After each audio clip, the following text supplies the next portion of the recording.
वैसे तो किसी भी देश का भविष्य उतना ही अच्छा हो सकता है जितना कि उसके देशवासी।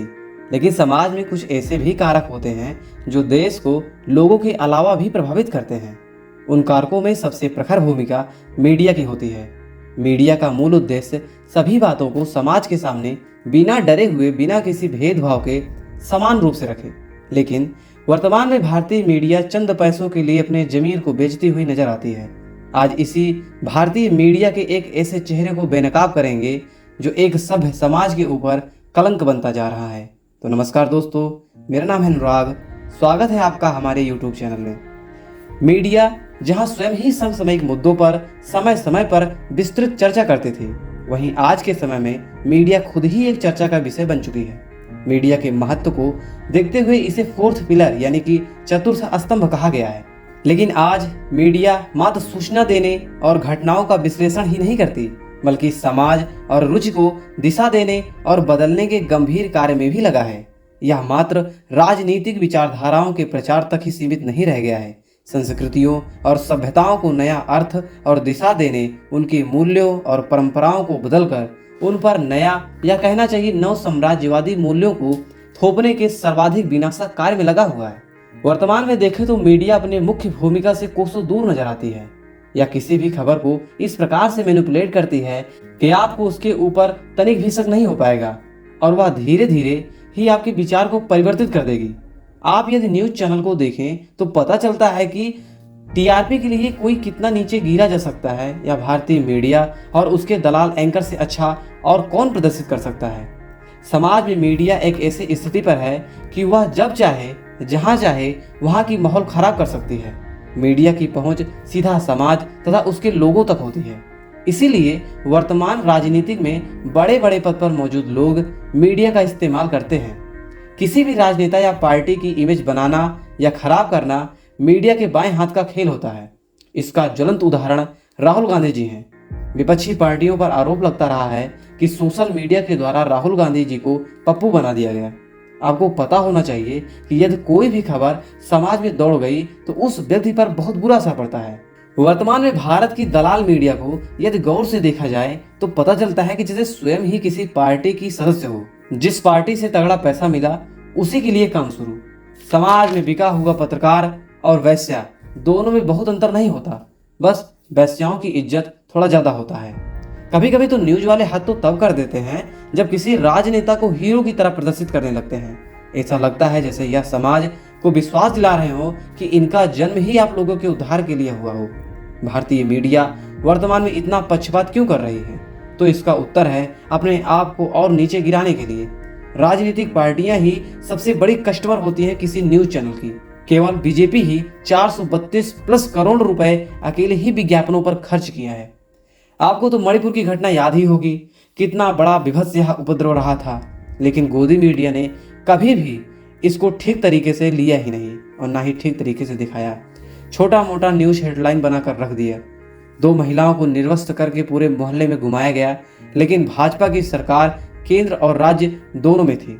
हो सकता है कि न्यूज चैनल के ऊपर दबाव डाला गया हो कि पूरा न्यूज न कवर किया जाए, नहीं तो हो सकता है कि अन्य राज्यों में भी बीजेपी की इमेज खराब हो और चुनाव में झटका लग जाए। इतना विभत्स कांड हुआ, लेकिन कोई भी मीडिया और कोई भी पत्रकार इसे कवर नहीं किया। वहीं पर एक 28 साल का लड़का धीरेन्द्र शास्त्री, जिसको यह लगता है कि पूरा भारतीय लोग मूर्ख हैं, इन्हें अध्यात्म का नाम देकर कुछ भी बताया जा सकता है। माइंड रीडिंग को बालाजी का आशीर्वाद बताकर बहुतों को मूर्ख बनाया। लेकिन मीडिया ने अपना काम ईमानदारी से नहीं किया। इस बिल्कुल छोटी सी बात को इतना ग्लोरीफाई किया कि लगभग 2 महीने, या कह सकते हो कि जब तक मणिपुर में हिंसा होता रहा तब तक लोगों का ध्यान मणिपुर से हटाकर बाबा बागेश्वर की तरफ रखा गया और लोगों को बेवकूफ बनाया गया।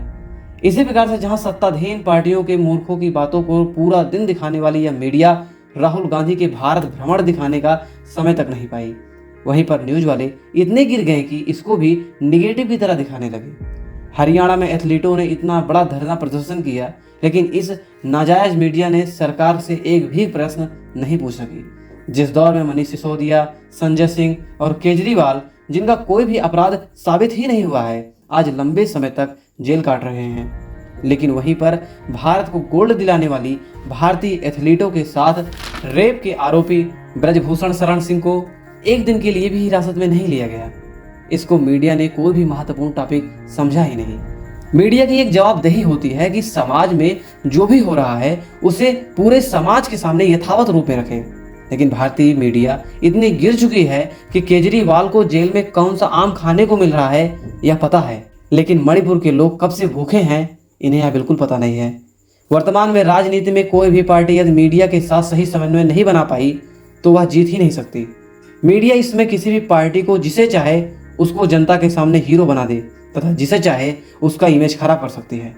दरअसल मीडिया जिसे जिताना चाहती है उसके छोटी छोटी चीजों को भी बहुत बढ़ा चढ़ा कर दिखाती है तथा इतना महिमा मंडन करती है कि जनता को लगे कि इससे बड़ा और क्या ही हो सकता है। लेकिन जिसे हराना होता है उसके छोटी छोटी गलतियों को इतना बड़ा बना देती है कि इतनी बड़ी गलती करने वालों को लगता है देशद्रोही घोषित कर देना चाहिए। वर्तमान में तो कुछ एंकर मात्र इसलिए रखे गए हैं कि केवल कुछ चुनिंदा पार्टियों तथा उसके नेताओं का महिमा मंडन कर सकें तथा स्वयं ही किसी पार्टी की तरफ से बोलने लग जाते हैं।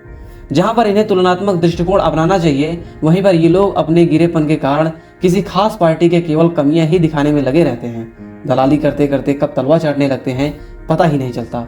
चंद सिक्कों के लिए अपने जमीन को यूं ही बेच देते हैं।